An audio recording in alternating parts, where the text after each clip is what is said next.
O domoljubju so razmišljali tudi vsi, ki so spregovorili pred avditorijem.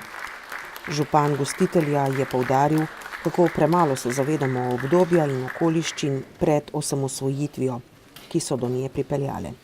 Prav gotovo pa ta dan, 25. junij, ni bil tisti dan, ki je odločeval, kako bomo šli v novo državo, v svojo državo, kako se bomo odcepili od takratne federativne Jugoslavije. Prav gotovo so bili nastavki, ki so bili zelo dobri, zelo bogati in so rodili potem tudi takrat 25. junija svoj sad tudi v vseh pripravah na to dejanje, ki so potekala leta prej.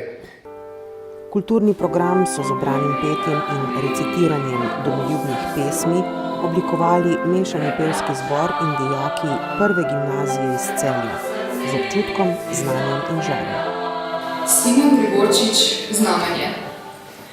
Na poli znamenje stoji, podoba krasna v njem živi.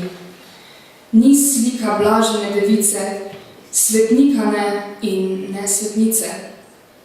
Čeprav obraz svetnika ni, čeprav svetnice slika ni, podoba ta je meni sveta. Častijo moja duša vneta, ni znamenje na poli to moje srce gorko. In ta obraz, prepoln miline, je slika moje domovine. Njo prvi spev je moj slavil, poslednji njej se poglasil. In zadnji glasi, ti mi bojo, Bog, čuvaj domovino mojo. Če kdo, potem bodo pravilen odnos do domoljubja ohranile mlajše generacije. Domoljubje je tudi zaupanje v naše mlade. Da zaupamo v vas, v vaše sposobnosti in vašo ustvarjalnost. In to, da boste gojili vrednote in to, da ne boste ohranili to državo, ki smo si jo priborili.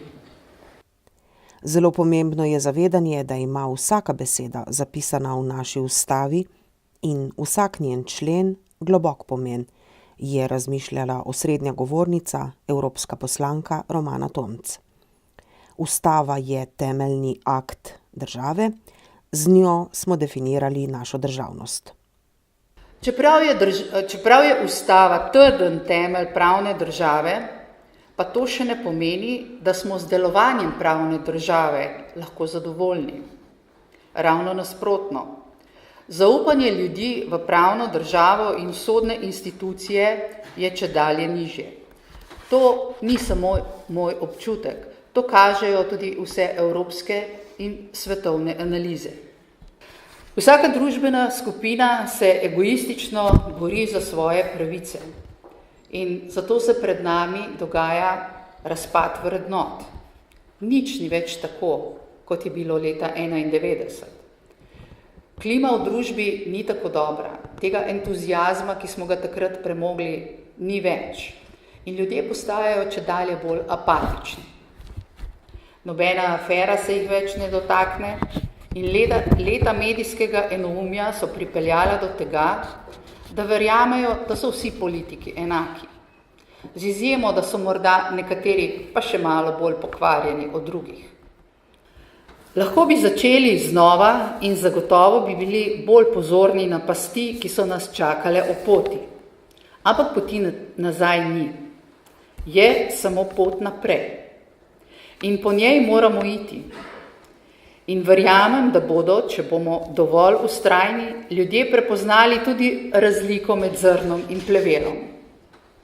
Kajti brez upanja so vsa naša prizadevanja zaman. Ustava, ki je bila napisana pred 30 leti, pa je lahko navdih za to. Februarska prireditev v VSO v Laškem je bila letos že 3. leto zapored. Celjski gimnazijci so ji s svojim nastopom vtisnili svoj pečat. Prireditev je bila slovesna in iskrena, vredna teme, ki ji je bila namenjena.